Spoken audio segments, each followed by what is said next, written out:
we now move on to the third session panel of the day called Generating Traffic and Conversions. The panel is moderated by Raman Kalra, who is a partner at PwC. I'll welcome Raman to, I'll request Raman to welcome and introduce the panelists. Over to you, Raman.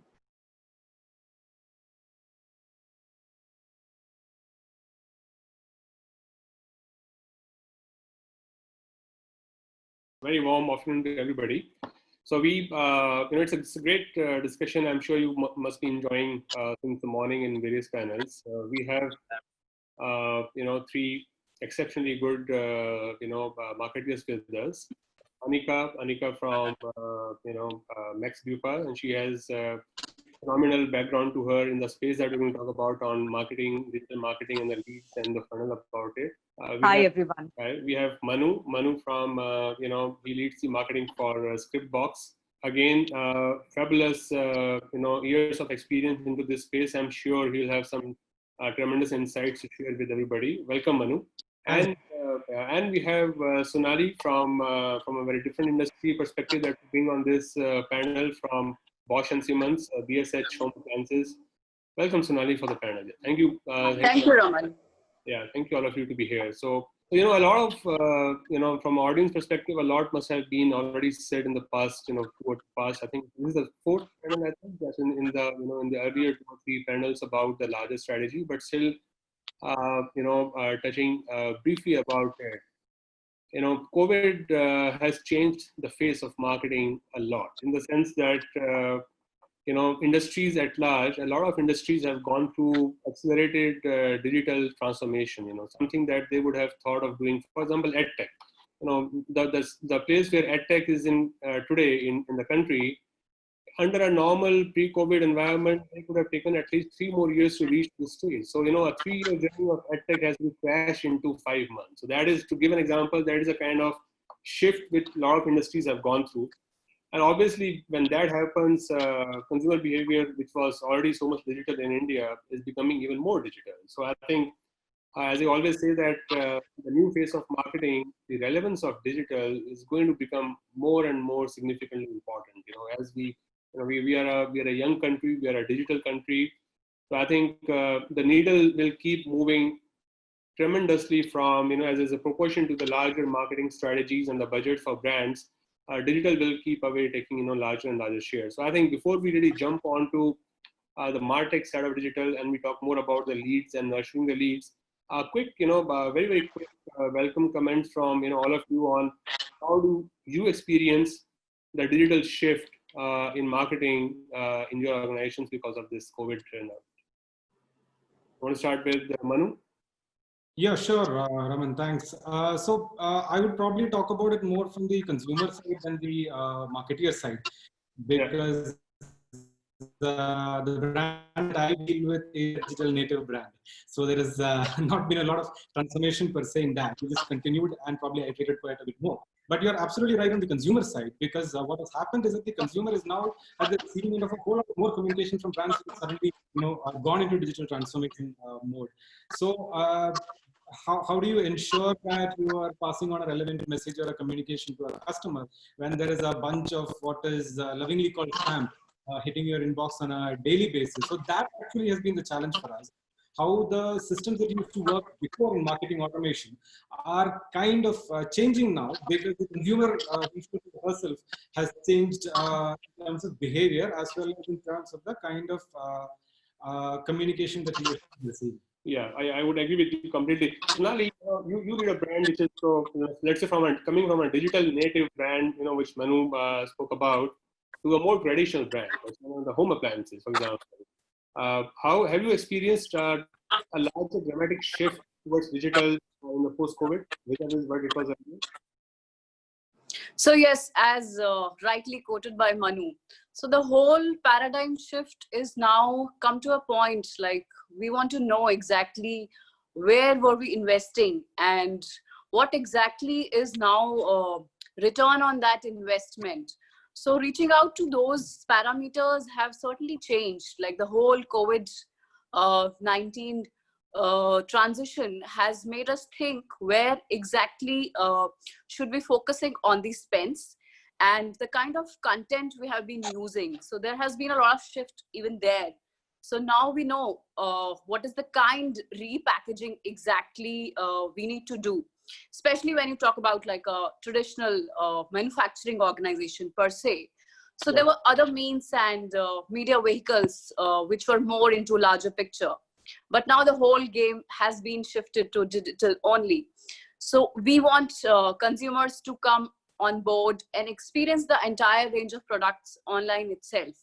So yes, so those all means have really evoked a new sense of requirements. And this is what I think is going to trigger sales and nurturing leads in the longer run. Yeah, totally agree. And I think I glad to hear that, there's a larger shift which is happening towards digital, at large. Anika, Max Bupa, you have been into this space for a very long time. You did Right. direct sales marketing. Any fundamental shift have you experienced, like dramatic shift, if is there between pre-COVID and now, which is going towards digital? I actually have a very contrarian view. If you look at customers or if you look at marketers, we were always there. Yes, we would do something in 2 years. Maybe, some of the other panelists earlier said that, people have fast tracked some of those journeys. You're doing what you would do in 2 years, in 5 months. You're probably getting more funding from the management saying, hey, suddenly this chief marketing officer seems to be more of a chief growth officer and he's more important in the ecosystem. But I think some of the fundamentals don't change. So if you look at COVID times, you have people who are tilting towards brands that they can trust. That doesn't change, right? So even if I come on a digital platform, I would actually go to a brand that I can trust far more than a brand which is relatively unknown. So the role of a chief marketing officer in building brand trust actually becomes far more important in these times. If you look at key behavior shifts, I think there are behavior shifts within organizations and within distributors in some of the, traditionally offline categories, let's say like an insurance or, we talked about appliances just now and not digital first brands. So I think the shift actually is an adoption by organizations and brands and by the intermediaries in between. I think the customer was always there. Yes, newer segments are opening. Customer journeys have always been non-linear. So probably he was just, flirting on digital or looking around and buying from an agent. Maybe that has changed. But I think the biggest shift that COVID has brought about is actually the change in mindsets of organizations and of intermediaries. Yeah, I think I would just add to it. There is a dramatic shift in consumer digital journey also, in the sense that a lot of behaviors which consumers, or a lot of experiences which consumers were not doing digitally earlier, have started doing it now. A lot of new set of net new consumers who were not on internet, on smartphones, have not only come up and they start using it a lot more interactively. So I think the definition of consumer journey, the definition of consumer life cycle has gone through a major transformation. One of the therefore the very very key aspect to do a successful campaign, if I speak so, let's or a lead funnel creation, is on how well you know your consumers. How deeply how deep is your database on consumers? How well have you been engaging with them? What are your various strategies on building up a strong first party data on consumers and then growing on their behavior and etc. We always used to talk about personalization, and the data personalization has now moved to hyper personalization, with a lot of predictive behavior analysis, a lot of AI, ML engines, platforms helping on that. A quick question to you guys. Where would you see yourself as an organization, as a business, on understanding of your consumer and data that you can leverage for lead creation? Is that still continues to be an area to do a lot more, or do you think that is done and dusted? There are enough technologies and we are kind of sorted out. Anika, maybe we can start quickly with you again. So I think 2 points there. One, I think it's never enough. With the ever-changing technologies and consumer behaviors, you will never have enough data. We've spoken about how third-party data is moving into first-party. But with first-party, how much of layering and syndication can we do of consumer behaviors over the web? So it's, I think, an ongoing journey for any brand or business as you move forward. I think what's also important as you go through this journey is that what is the customer experience platforms that you're building, and what are you really doing with that data? A lot of times, some of the other panelists earlier spoke about the fact that you have enough data, right? So if you have the right technology stacks implemented, we're also on the Adobe stack, you get enough customer data step by step in his journey. But what you really do with that data becomes important. And I think unification of data as a theme will emerge very, very strong if we are talking about generating traffic and getting an optimal ROI from all the marketing spends that you do on digital. So I think for me, a big theme is also about data unification. What kind of data, but also how do you put that data all together and how do you really build attribution models will become more and more important as we move along. Yeah, I agree. I think the consumer data unification is going to be a lot more important. And on that note, Sonali, coming to you, in your business, there is a lot of offline data. There is a lot of data on consumer behavior, which is actually in store. People, so many consumers, they might not be so active on digital, but they walk into the store, they know, and there is a lot of behavior that comes over there. How do you see, consumer data unification and richness, coming out in an offline online combination for you guys? Some leading examples you want to share with the audience? Yeah, absolutely, Raman. So when it comes, like Anika said, it's an ongoing journey. And for us also, see, this is the right time where we can streamline and consolidate the whole data. Because if you talk about my industry or my brand per se, so there have been different touch points, right from the person is, purchasing an appliance, and whether he's going to be a long-term customer, he's going to reach out to the service team, to the customer teams. So we are now trying to consolidate all those data buckets, and we are trying to utilize it for a more larger program wherein, we can look at them to be a positive brand advocates in future. So we are giving them those cues now from the brand side so that tomorrow they turn into a more loyal customer of ours. So that is what is my focus in Data of Today. And when you also talk about like nurturing a lead or trying to convert our cold leads, so there what we are focusing upon is not just the data, but also what different experiences we can give to those prospective leads or consumers. So that is how the whole game is being changed by the virtual technologies, by the new automation techniques. So yeah, gradually the organization is adopting those techniques, and we are very well looking in future to also execute them into, like, for example, a larger consumer forum or a longer loyalty program. So that is what is our focus in Data of Today. Yeah, I think I would agree.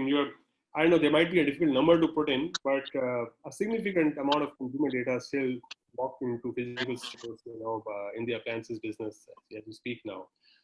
Manu, you guys run a strong digital native business again. So by default, I would assume there's a much more stronger consumer platforms that you would have built. But as Anika rightly pointed out, it's never enough. There is so much on customer behaviors that you would like to capture to know them better, so that you can engage them deeper and in the relevant ways. How would you like to share, one or two leading examples that what you would have done on enriching the consumer data? Sure. So I think great points that Anika and Sonali brought up, and specifically in terms of data never being absolutely bang. One of the things, though, that's interesting about data at a very broad level is that data more often than not tells you the what of it. It doesn't tell you the why of it. So, I mean, look at consumers engaging, let's say, text, image, video, voice, chatbot. There's a bunch of things that are happening there, or even, let's say, your programmatic ads that are being shot to them. And on the other side, you also some sense of the demographics of the content that they looked at or visited, kind of content they interacted with, and the other information that they're probably giving you. So there is a lot of structuring of data that is thankfully in progress and is progressing very well. But what you're really looking for is a structural level of insights. So even after you really get a one view of the customer that you all dream of as a marketer, even that one view is a lot of what. He did this, or she did that, she visited this, she then spoke to the customer executive and said this. All right, so what does it really say about the customer? Do you really understand what level of the purchase cycle is the customer? And therefore, what's the kind of communication that would really motivate the customer to move forward? So I think that probably is the next golden era that we are looking forward to. That from all of the structured data, which at some point we'll probably get to a view of it, can we then get on to replicating the consumer insight, which we have so much of in the offline world, where we do research, where we do A/B testing, where we take product to consumers and ask them, okay, how is this? How can we replicate all of that in the digital era and therefore get the insights at a much better place than the data itself? So that's I think where we are going towards now. Yeah, and I think it's a universal message. To get the eventually you want to get the right insight. And the right insights, as people say, garbage in, garbage out. If your data itself is right, not rich enough, if your data is not correct, any amount of insight won't help. So I think significant amount of work is being done by brands on capturing the consumer data. And people say, to know your consumers, to know your customers is the first and the founding principle of building up the marketing platforms on top of it. There is a lot of marketing automation, and we are in a MarTech, we're talking a MarTech summit here. So of course, people would want to understand a lot about technology. When we, as PwC CMO advisory, when we talk to brands, we see a very, very, very varied degree of, MarTech maturity assessment in organizations. Ranging from, really any. There is an assessment that we run, and we see that a lot of firms are still walking the journey. They're still struggling. It's a maze. There are 10,000 plus MarTech products out there in the market for different small pieces of solutions. Which of those 10,000 are relevant for me? Is it a one integrated platform? Is it a bundle of many things coming together? If you can quickly share, and then after this, we would want to jump into, the lead. How do you really see MarTech as an adoption in your organizations? How much of it really gets automated? Is technology being used enough, or you think there is you got to walk a lot of journey going forward? Anika, any opening views on that? I think 2 points there, Raman. You're right. I mean, there's an ocean out there, and when you start on a journey, you will always have a learning cycle. So what happens during that process for any CMO or any marketing team is that you start fragmenting it, right? Today, I want a WhatsApp solution. I will build something. Tomorrow, I want a chatbot. I will build that up. But I really don't know, how my chatbot is going to talk to my customer on, let's say, a WhatsApp, and so on and so forth. I think there are 2 things there. One is that whenever you do this, at least have a 3-year view of what your end state is. Yeah. If you don't have that, you will keep on implementing products and solutions on a need basis for the current. So I think that is very important from my point of view. Second, what kind of an organization do you operate in? And that will give you the answer for licensed products versus build your own, right? There is always a debate of, I will take 5 licensed products. If I take the licensed products, will they talk to each other? And of course, licensed products are more expensive. But having said that, if you're not, rooted in tech and you don't have large tech and, back-end teams, then sometimes licensed products are the way to go.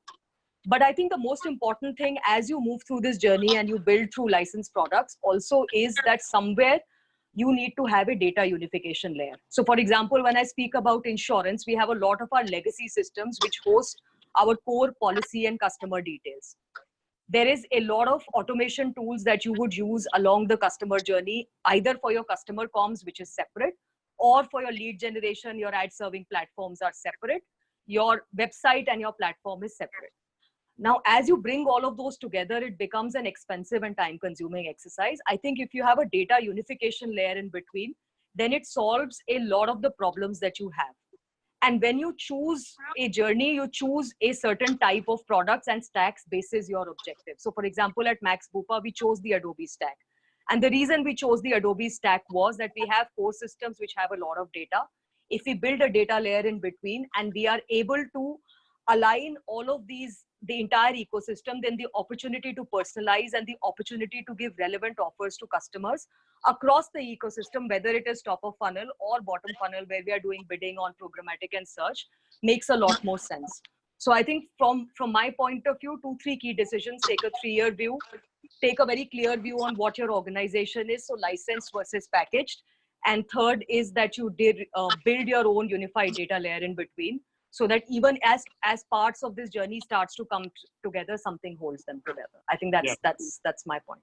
Yeah, I in particular, I really like the point that, there has to be at least a 3-year horizon view. Otherwise, there'll be too many pieces we'll keep integrating, and data unification is always going to be a challenge for that.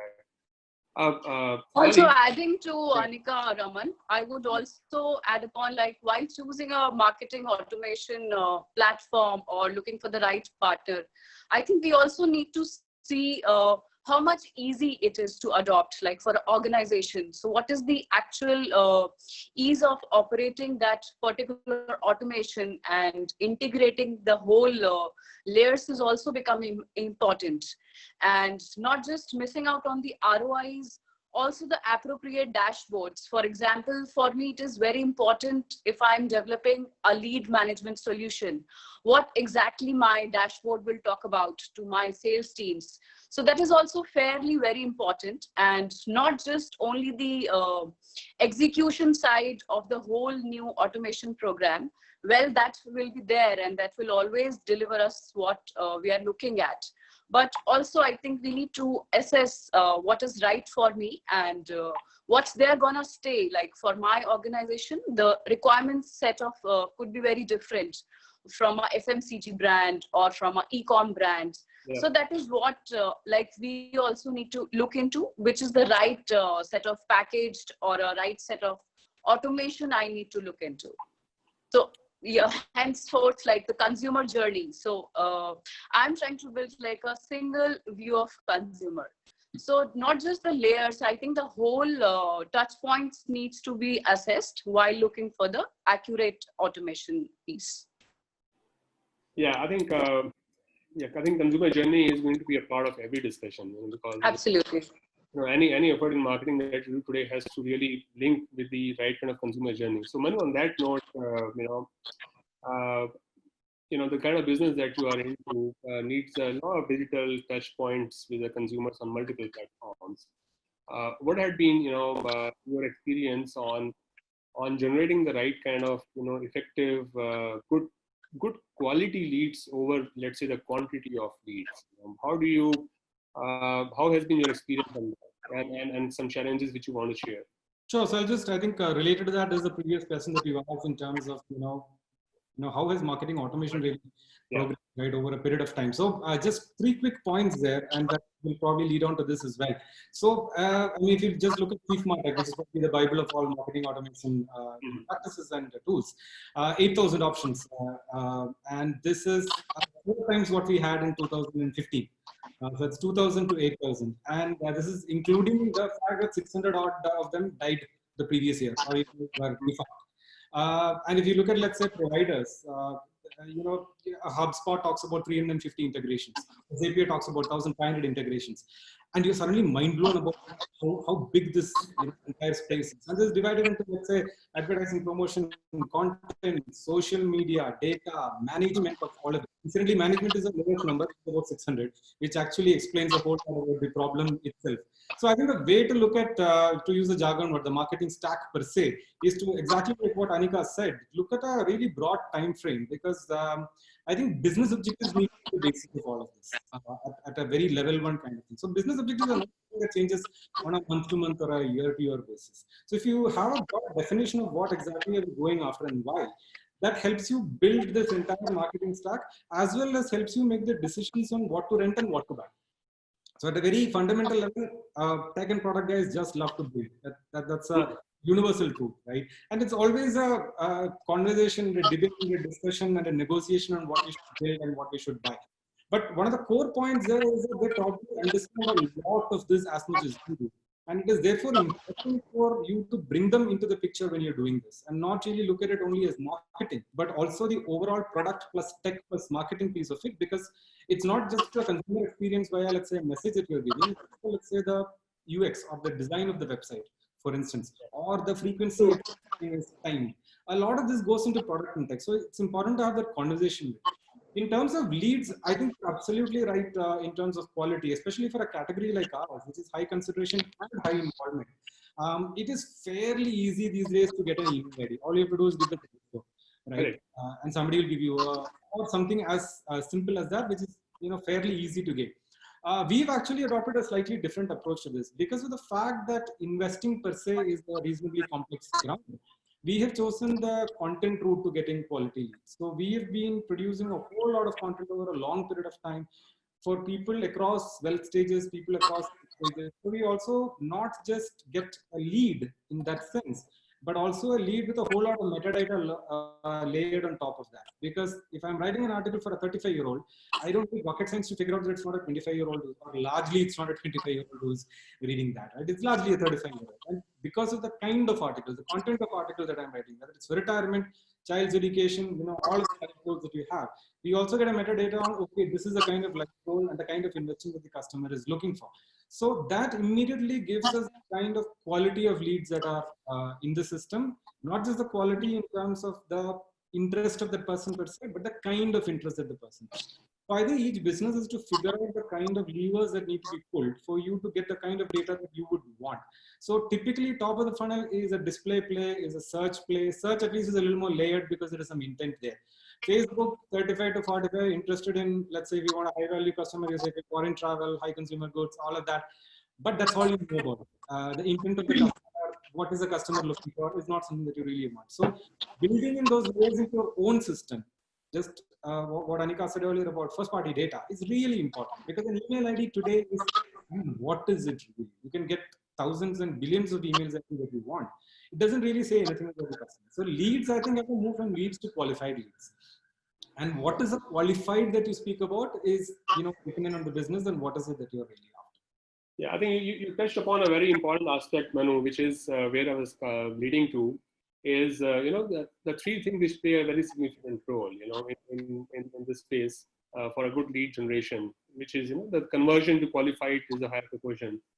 A good content, and the definition of good content means that's the relevant content. The relevant content, a great delightful experience, to the consumers. An experience could be sometimes simple things that, through what medium and where has this content reached out to me. It could be sometimes as simple as that. It could also be that, draw a line, don't bug me by sending it every 1 hour or every 30 minutes kind of a thing. So, so there is a good and bad side of it. So draw a line. And third is the right segmentation to then go after, that. So again, Sonali, in your business, as I would say, a lot of lead generation itself happens out on the field, right? It's a mix of both. How do you capture and bring it in a unified method? And then a lot of consumers who walk into stores, they don't buy in that first walk-in. They largely mostly end up, walking out, doing their own research.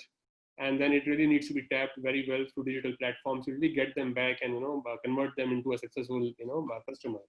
How do you really walk that, again, online offline combined journey in lead mapping? So yes, for us it's been pretty challenging when it comes to getting the right audience set, because the decision making time is very high when you talk about kitchen appliances or the built-in appliances category. So there the customer really takes maybe sometimes 3 to 6 months to decide upon a particular right set of product. So what becomes more important for us is to create the right set of reasons to believe for my product. So basis that, I want to converse them at every touch points, whether my customer is walking into the store, whether my sales team is speaking to them, whether my experience team is trying to prospect a lead, or the kind of ad I'm throwing them at, the kind of content we have on the website or on the social media platforms. So making them introduced with my right set of brand reasons to believe, the product reasons to believe. So that becomes very important, because they need to see not just the technical aspect, the functional aspect as well of the product side. So laying a right ad platform and the ad format becomes very important for me. And it's just not required to be creative. It should deliver a very functional message. It should be a problem solving for the consumer, and it should be there to stay, not just a brand promise, but also it should evoke a certain level of trust while we are trying to converse what is my core benefit if you are trying to choose me over versus other competition. So that becomes very important because, you know, as Manu rightly said, content strategy is important and the kind of content pieces are being developed. So the whole repackaging is happening over there. But yes, now if you talk about videos or if you talk about creatives, wherein every single frame is important, not just the whole story or the messaging. So we are trying to focus there, and not just it requires to create a new content. Sometimes we have a lot of details already with us, such as user generated content or the elements which have been introduced while I launched a particular product. So I am like going back to the whole cycle and trying to utilize all those key aspects when I'm trying to deliver a message, whether it is at a store or in the website or on my e-commerce channel. So just creating a complete synergy across all these levels is what I think is important, and what helps to convert a potential lead into a long advocate consumer for us, because we want to not just deliver, we want to be there like a companion for the consumer, so that if any like a second generation also comes, so they don't miss out on the product experience or the particular kitchen appliance experience. So that's what is important for us. Yeah, I think I love the line that you said, you want to be a companion to the consumers who come, in the entire journey. Yeah, so I think that's a very valid point. And picking up that thread, and Anika, coming to you, a lot is being said about experience. A lot is being said about consumer centricity, human-centered campaigns, and human centricity in everything that we do. In your business, volumes play a larger role. You know that the volumes are very high. When you really look into the leads and the whole progression of leads that happen. How do you really, in an automated market environment, where machines still sometimes act like a machine, but depends on how much of AI and how much of intelligence you build into it. Do you come across experiences where the human centricity gets compromised and it becomes a very mechanical, machine-based lead process system? No, not really. So, it depends on how you've set this out, Raman. And on that. so if you look at customer experience, let's start from the ROI of marketing, right? When we talk about leads, everything is about saying what's my cost of acquisition, what's the conversion on the dollar that I've spent. And sometimes you're very hard-nosed on it, right, as a business. So I think what we do, at least at Max Pupa, is we first separate out what's our top of funnel investments, and that's on larger brand objectives. They can be brand search queries, they can be traffic, and on that you will have a certain level of investment. That certain level of investment can be on native content, can be on TV advertising, but then linking it back to what's happening to my traffic and so on and so forth. And certain part of investment is, let's say, on leads. When you talk about leads, I think there are three important points that at least we keep in mind. The first is when you talk of cost of acquisition through any medium, whether it is Facebook or whether it is search, because those are our primary sort of lead generation mediums in insurance. What we really look at is how much better did I do from yesterday? So what is the optimization opportunity across each of my pieces? So let's say in Facebook, if I have my customer data, and we were talking a lot about our offline data, how can I really upload that data and get sharper quality of leads? The second Manu spoke about was qualified leads. You get mass leads. How do you really ensure that you have verified leads coming in so that your ROI is better? And the third, of course, is attribution, of saying that where did this customer first come from? I think for us, we've introduced a concept of, let's say, a parent ID, of saying this is my first interaction with this customer across the funnel. And how do I then really attribute the marketing spends or dollars across? That helps you take the right decisions. Otherwise, you are just in a bottomless pit. You're just bidding on Google.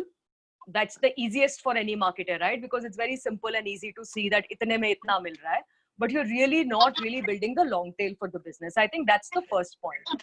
Coming to customer experience and platforms, I think it's very, very important, especially in non-linear customer journeys or where gestation period is higher. Like Sonali mentioned, on what is the real experience that the platform is providing. Now, from a customer point of view, for example, let's take chatbots, right? Chatbots are the most abused sort of AI tool that any marketer uses today of saying, oh, I'm going to cut 10 people. Oh, why does this customer need to call my call center? Let's get the chatbot to answer. I think that is where the importance of what are the real things that you would want an AI tool to do, and where do you need a person? So for example, when we did our chatbot, we said that, there are 120 actions that a customer today takes. And I'm talking customer service right now with Max Bupa. What are those actions, some of those actions that he'll be happy engaging with a chatbot on? So simple, getting a document, getting receipts, knowing statuses, those things, customer is easier on chatbot. Whereas if it is a highly sensitive conversation, like, where is my claim? I'm in the hospital. What will you do with me? At that point, if you push a chatbot to him, then that's the disservice that you are doing. So I think somewhere when you implement AI, one, how seamless and how intuitive can you make them? But also the sense and sensibility of what across the customer journey and touch points is to be left to technology. And what are some of the things that, for which you still need people. And when you talk about people, it doesn't necessarily need to be a face-to-face person, right? You've got beautiful video calling solutions available today. How do you really implement those? How is it that you put a face to a person who's talking on a call center for some of the sensitive touch points? I think some of those balances, it is actually the chief marketing officer in the company and the marketing team that should be providing that insight and input. Yeah, I think I truly agree. Whether AI or chatbot, totally agree. It's a highly abused term now. Getting hated also. But there are some fabulous solutions which are being built by the likes of Google and others. Where the AI solution and the engine on that space is almost like talking to a human. It can read the pauses in your conversation. So if you say that, I wanted to check if it can prompt, okay, are you trying to say this? So there is a human touch which has come in these AI engines. And, you can also personalize the kind of tone or the maybe the gender also for that reason, which, a person would like to be spoken with. And they have really cut the journey short dramatically. But I think I totally agree with you on that. Humans and come on, also the cost of implementing and time, right? So all of us speak about vernacular and say that, it is the way to go. But I think it's been years and years that marketers have spoken about, but just the sheer effort that it's going to take and the cost and the time, it always gets deprioritized, right? Saying, "Is saal nahi, we will do this next year." But some of the technologies coming in, they actually help fast track that. Yeah, that's what I was about to say. Vernacular would still be the way to go, so that statement will still hold true. And now, thanks to, the likes of Google, Amazon, so many people, the vernacular technologies are so easy. You have farmers using it on technician. You have illiterate, ladies under, let's say, Internet Saathi program of Google and others, using it in vernacular languages, other languages. So I think you're right that it had been for a long time, but I think now the cost of technologies have gone down so much that it should really come up on the agenda. Manu, any views on this from you? You have been, I think you have been itching to speak something and then, holding back. Oh, no, not really. So I think, in the good old days, all you had to think of was the medium and the message. Thanks to automation, you also have the mechanism now. If you have to iterate and think of an M thing, right? So mechanism is basically the logic and basically the workflow by which we design all of this. So maybe one frame that you could think of is what would you like to humanize? What would you like to automate? What would you like to centralize? What would you like to decentralize? Because that's the other problem, right? So does everything fall under one stack, or is there a kind of hybrid model that you build out where some things are autonomous on their own and some things are deeply centralized? What is that for your business? What is right for your business is something you need to think about. On vernacular, yeah, absolutely with you. But again, it depends on what you're trying to sell here and what is the kind of audience you're going to go after. Does language really change the way the consumer thinks about it? Does language allow you to say something in a certain manner that will cause the consumer to change their attitude towards you or make a purchase decision in your favor? So I think a lot of things that in the consumer journey continue to be, heuristics that consumers use. These are cognitive shortcuts that customers use. They speak to you in your language. Does that make you automatically more affectionate towards me? Probably. I don't know. It depends on the category also, right? So I think these are things that will keep coming up. 10 years down the line, we're still saying marketing automation is the next big thing. right? And it's been on from 2011 onwards, at least from a structured point of view. So I think the next big thing will keep coming up as we go along. But let's look at language itself.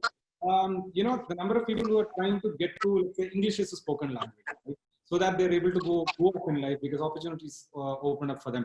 How is that curve going to shape up with respect to vernacular content? Will people want to read in English because it gives them a better awareness of the language and probably helps them progress further? All arguable, right?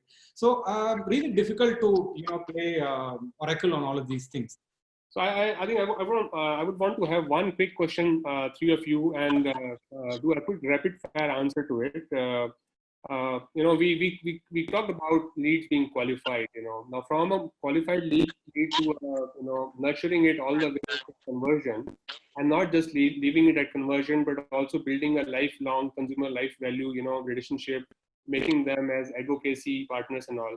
Any quick example or thought you want to share? Please keep it short, focused. Maybe you want to start first. Okay, so 3 things from my side. I think a very strong drop-off journey. Fabulous. Post which you build channel orchestration of talking about where is the customer preference and what's the mode of communication and how much is enough, as we spoke about. And the third, of course, is the oldest marketing, trick of saying, I know Anika well.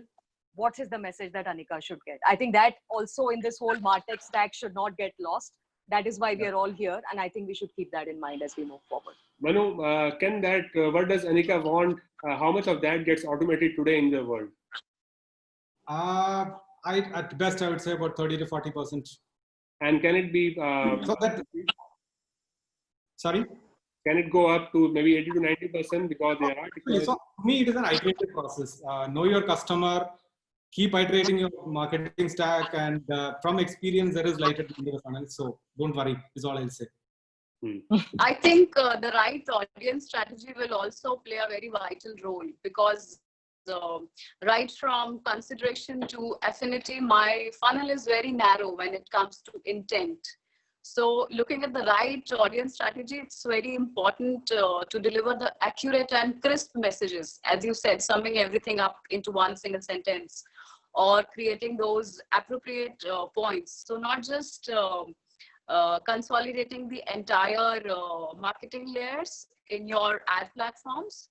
It's also to do with the consistency, and we have to evoke those positive emotions whenever we get those opportunity, like in the festival period or into a high sale. So those are the days, I think, when we can evoke those right positive moments for the consumers. The campaign so that will be more positive for us. Sonali, shoot a campaign out, 70% discount. Sorry? Positive emotions.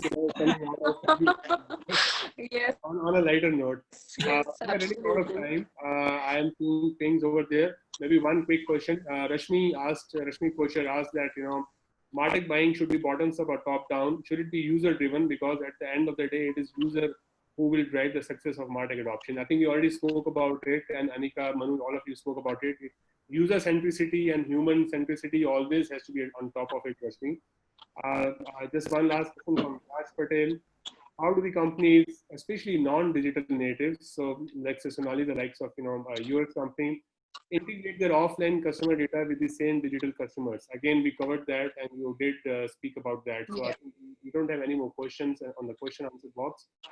I know Urvi is waiting for me to stop this, but on that note, I don't want to abruptly close it, but Anika, Sonali, and Manu, thank you so much. If you want to give one line advice to audience as something that they walk away with, please feel free to add that one line. Yeah, quick one, rapid. Yeah. Manu. Yeah, just keep building your stack. Superb. Sonali. Keep up your brand promises. That will go in the longer run. Brand promises, MarTech stack, brand promises. Anika? Keep optimizing, do better than last month and last week, and all will be well. Okay, and one last from my side, be human in all you do. On that note, absolutely. Thank you so much. I think lovely talking to you, Anika, Sonali, and Manu, and thank you, ET Brand Equity, for us having over here. We hope audience enjoyed it. It was a meaningful discussion.